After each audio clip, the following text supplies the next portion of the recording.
Hey guys, this is Jonathan McCormack.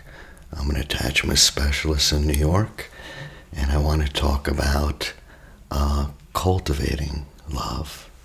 You can actually cultivate love, and a lot of us need to know how to do that. A lot of people ask me why they have to do all these practices. It's because we're screwed up. We're screwed up. When I talk about attachment, they ask, why come my grandparents didn't have to do this? Or my great-grandparents? Why is our generation having such a hard time attaching and staying attached to each other? Because this is brand new. Before the Industrial Revolution, think about it. You know, if you had a bad relationship with your father, that's fine. You can go to Uncle Jimmy, Uncle Jebediah, go to this grandfather, go to that neighbor. You had a lot of women. In primal societies, the child is almost always with the mother. Always. There's no thought that you wouldn't be that you might be abandoned. There's no thought. You're constantly surrounded by people. You are wanted by many people, and you get that sense. Interestingly, the same feeling when you're in extreme starvation can happen when you're extremely lonely. And that's because in a tribal society, if you didn't see a lot of friends, if you didn't have that sense of being comforted and felt like you belonged and you were in that tribe, a good standing member, you were pretty screwed. Unless you had a lot of help, you were going to end up on the edge of that tribe. And if that happened, you were probably going to starve to death. You wouldn't have any help. So you can have plenty of money and a decent job, but if you're lonely, your mind is going to be telling you you're in danger. You're in great danger. And we need other people to self-regulate. We need other people, period. It doesn't have to be a romantic relationship. We do need them. And it's tragic. I mean, I look out in the world, and you would think that we're all so broken and have our own problems that we would just love each other unconditionally, just as brothers and sisters, just embrace each other. But it's a circus out there. We're wounded, and it's not our fault. But also, I really don't blame parents. Some parents deserve to be blamed. I get that. But it's really not about that. If you're a small child, say 8 years old, and your parents aren't around, the message you get is that you are not worthy of love. And you develop shame about who you are. The reality of the situation might be simple. The reality could be mom and dad need to work. And they are wonderful parents, great parents. But an 8-year-old doesn't know that.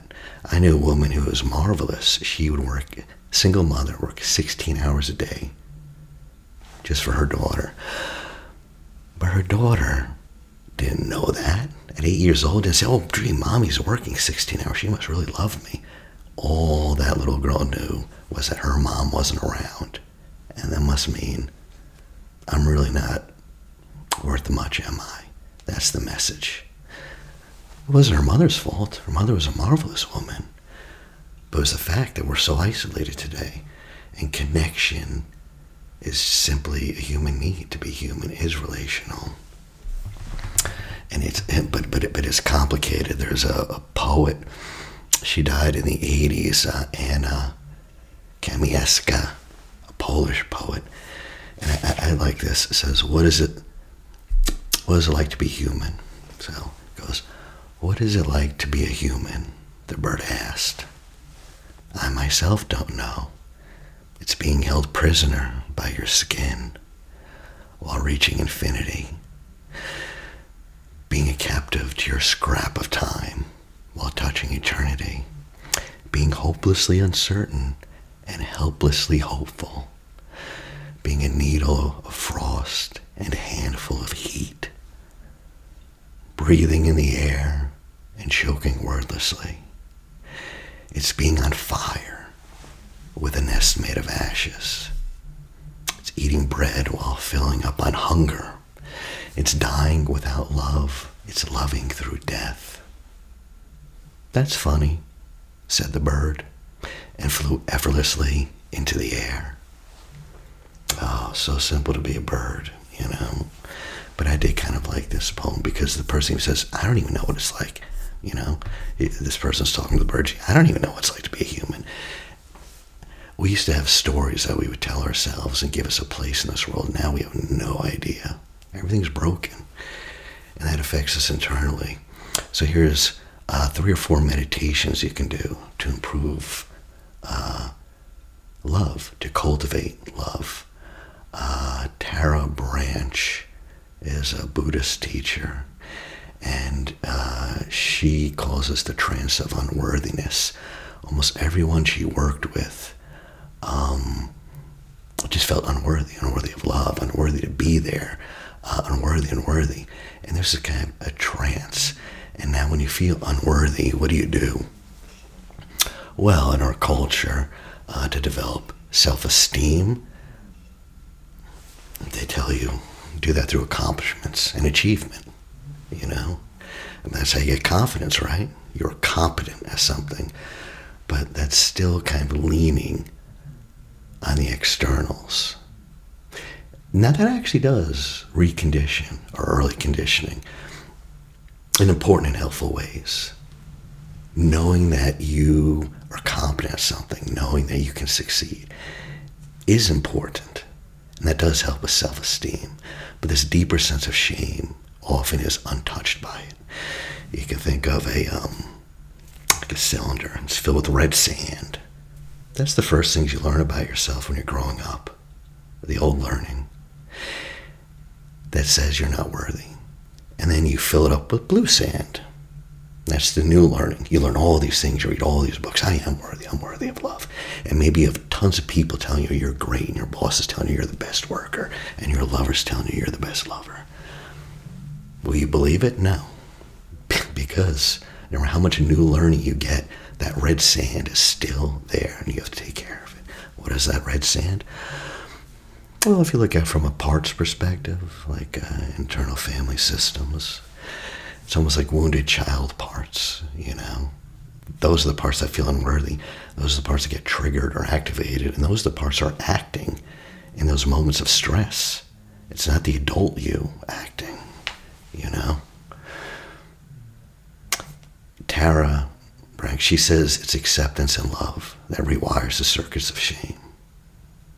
Love and acceptance of yourself and other people. The thing is, this feeling of being accepted and loved must be experienced viscerally, somatically in the body. Avoidance often are a bit disassociated from their body. They don't know what they're feeling. And you can imagine this, but that doesn't help. You need to really feel it. I do one thing I do is called the ideal parent figure protocol, and this is where it's kind of like a meditation, kind of, sort of. And I take the person in it, and they imagine these ideal parents giving them the love and the affection, the delight, the support that they didn't get. But it's not enough. You have to feel it because you're reprogramming the nervous system. Look at MRIs. Look at some of these brain scans are fascinating because the mind, the unconscious, doesn't distinguish between fantasy, imagination, and memory. Imagination and memories, it shows up the same way, you know. So Tarah Branch kind of says, in general, you want to use this thing. She calls it RAIN, R-A-I-N. So the R is to recognize whatever's happening. You just ask yourself, what's happening right now? What's coming up for me right now? Sometimes you'll be talking, you'll be getting agitated, you don't even realize. A, allow. You just allow the thought, the feeling to be there. You just recognize you can be with this feeling. These feelings are like waves, they come and go. You don't have to react. You practice this. I, investigate. What beliefs are coming up with this feeling? I feel anxious. What are the thoughts? Oh my God, I'm in danger. There's a threat. You Just see these sensations produce emotions, those produce beliefs, and what are these beliefs? And then finally, N, nurture. What do you need? What do I need right now? If you want to think as a part, what does this part that's acting up right now need? Does it need to be witnessed? Does it need to be soothed? Calm down? You can bring in the imaginary ideal parents to soothe it, to talk about it, to witness it. And that's how that part gets healed. You know? So the idea is that when there's a sensation or a feeling or a memory of hurt or shame, that old painful experience is now paired with a new emotional experience of being soothed and witnessed and feeling safe. So every time that feeling comes up, it's paired with this new feeling of acceptance and love and being cared for. And if you keep doing that, the brain sees a pattern, the new experience, always paired with that old memory. And each time the new experience of acceptance and love holds that old toxic memory of unlovability or shame with love and awareness, acceptance and compassion. These synaptic connections are modified, and it modifies that memory. The memory will be the same. The meaning will be different. When you're 8, that memory will mean, I'm a bad kid. But you can get your unconscious to get that's not what was happening. That's not what that meant. That meant mom was busy, dad was busy, maybe they had things going on. But the fact that you were ignored said nothing about your lovability, nothing about your worth. And you give yourself, this is what therapy should be. You can sit around talking about this stuff forever. I mean, good luck. You can get a lot of awareness. You can become very aware of what's happening. You won't change. Therapeutic experience should be experiential. You should be giving yourself a new experience in the body. And if this experience is steady enough and large enough, with enough repetitions of pairing, the neural firing and modification of synapses over time, the felt sense of love and acceptance, will become your natural response. Your natural response. You're building your new patterns over this. And like I said, I do the ideal parent figure. Phil Shavers studies all this stuff. Just picturing someone who loves you. It could be a grandparent. It could be anything. Just picturing that actually calms down your mind, your nervous system. Your memory's better. People do this before tests, do better on tests. And it sounds silly, but you practice as you practice. The ideal parent protocols, you're just practicing these ideal parents, kind of using this imagination as a gymnasium to practice these things, and it makes a difference,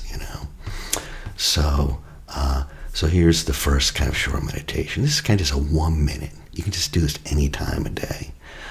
This is from Patricia Ellsberg, who teaches this meditation. And you can take this from James Braza's Awakening Joy course over at Heart Math, if you like. This is what you do. So calm down, bring the awareness into the body, bring the awareness down, and you place your hand over your heart. And just the warmth of your hand touching your heart center will actually activate the parasympathetic nervous system. It will start to calm you down. So you're going to take 3 deep breaths just to open up the heart area. Super deep breath. And then slowly release.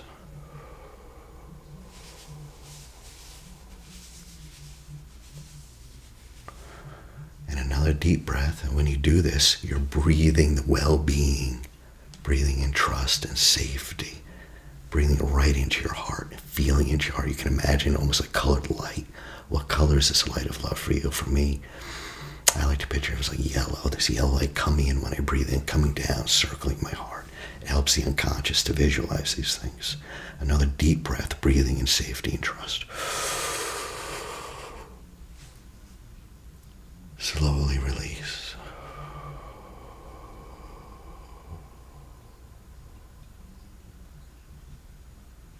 Third one, breathe in, safety and trust.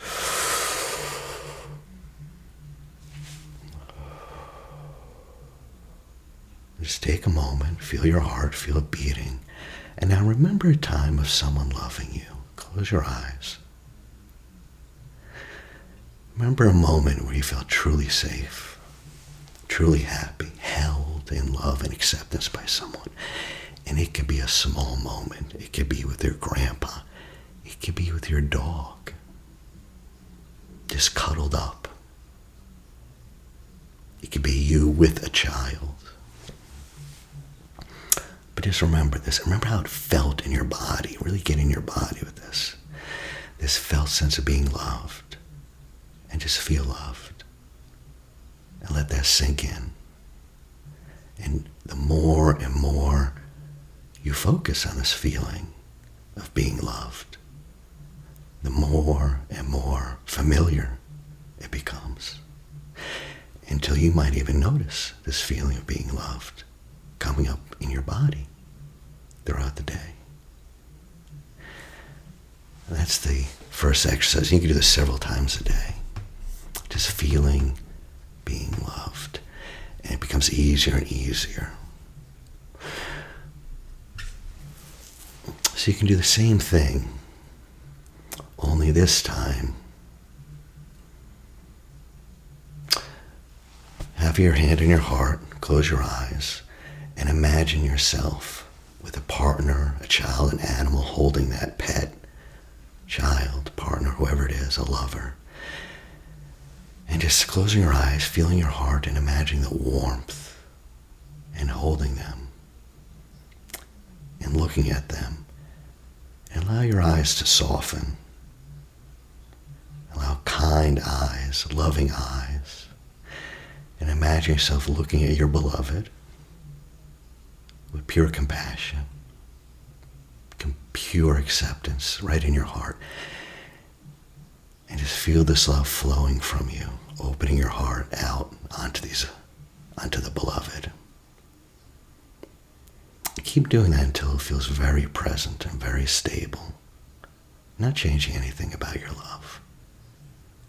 Yeah, you can feel even more love, more acceptance.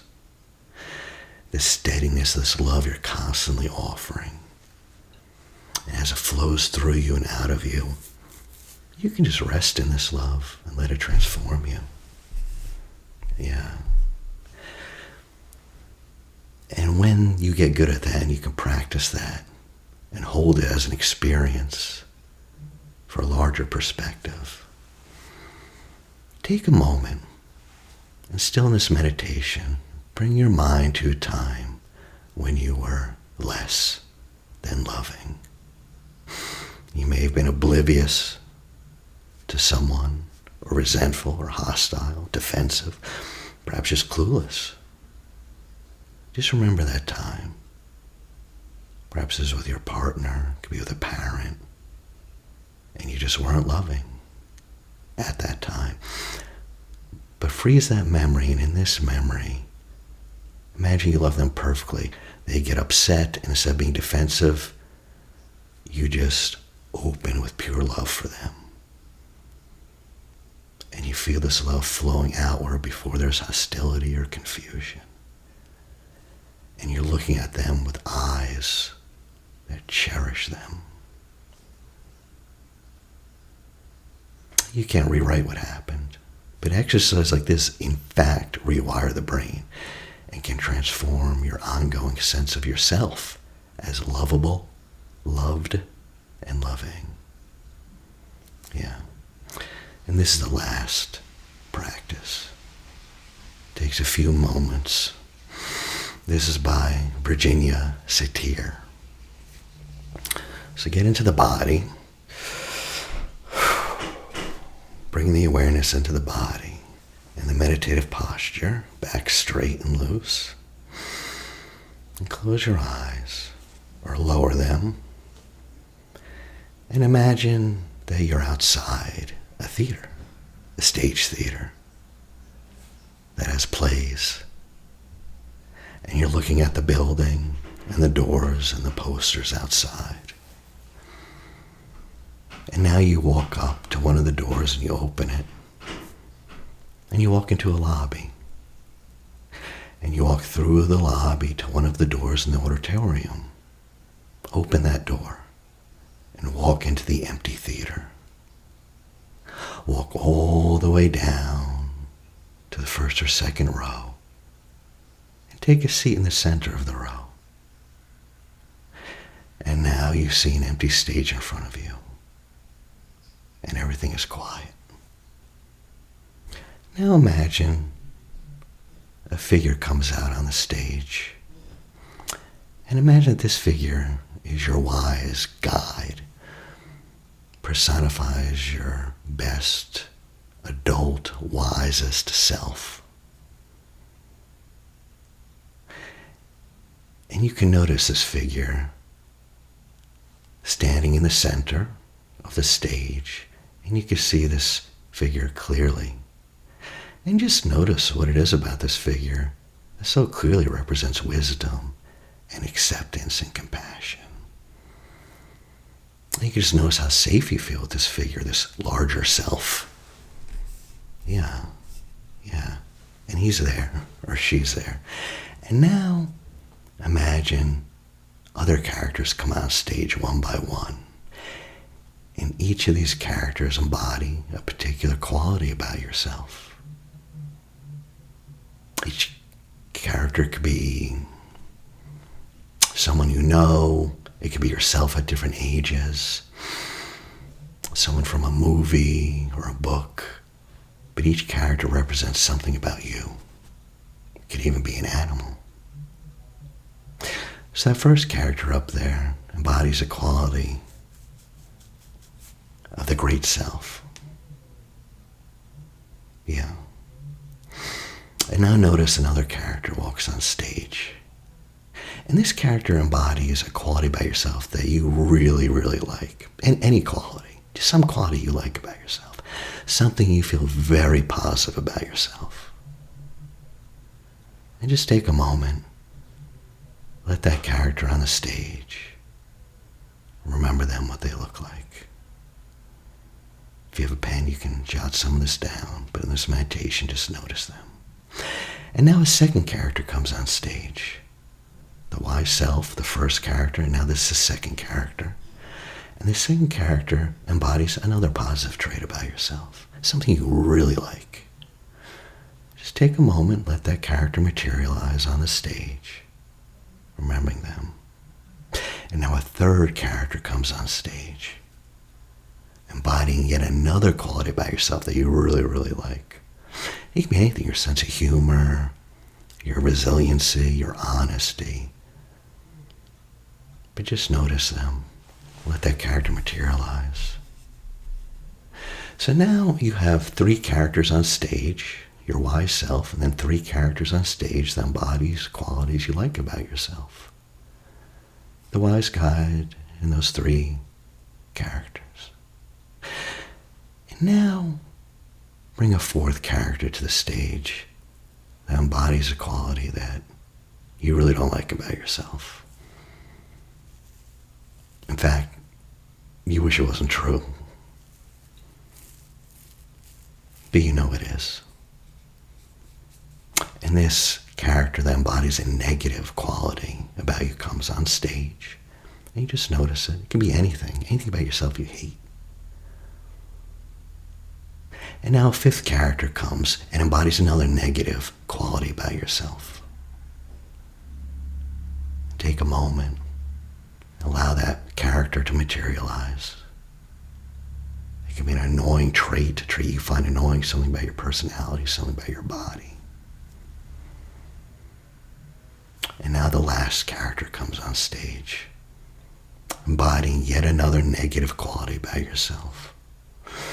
Quality you don't very much like, that you wish it weren't true.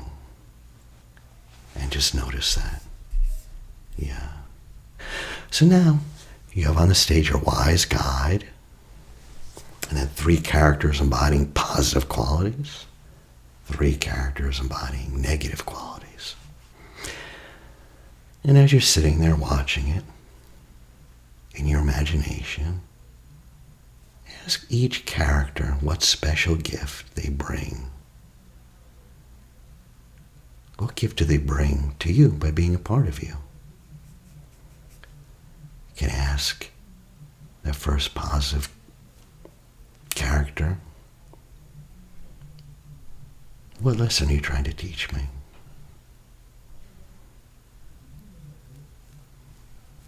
Say they embody your humor. You can ask, what are you bringing? Why are you here? You might be surprised what they say. Here's the second one. Same question. Ask a third. What gift do you bring me? And now ask one of the negative characters, the characters that embody something negative about you. What gift do you bring me?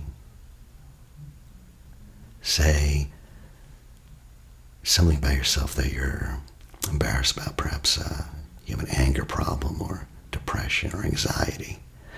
Ask, what gift are you bringing me? What lesson? What do you want me to know? Just ask. And ask the next negative character the same question.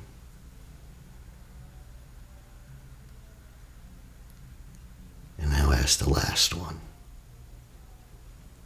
Yeah.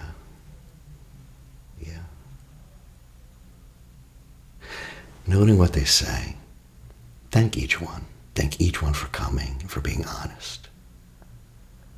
Yeah. And now have them exit off the stage one by one, until it's just the wise guide there. And now you get up out of your seat, walking the aisle, watching your wise self leave the stage,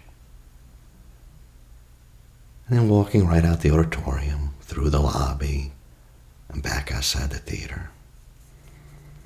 You can just turn around to look at the theater where all this happened, then slowly come to awareness again of sitting in this room. Come back to your breathing, come back to your body. And when you're ready, you can just open your eyes. And that last is learning to accept and love your parts. It can be hard to love. So at first, you just accept, you just listen. You have to have some relationship. You could pretend, of course, oh no, I love this part that has me depressed all the time. I just love it. But we're really trying to build a relationship with these parts of ourselves to have some kind of positive emotional balance. And part of that is listening and understanding. It's exactly what you do in a real relationship. And that can help. So if you have any thoughts about these or any other suggestions, I'd love to hear them. But those are just some practices that can help you cultivate a feeling of love. So thank you for listening.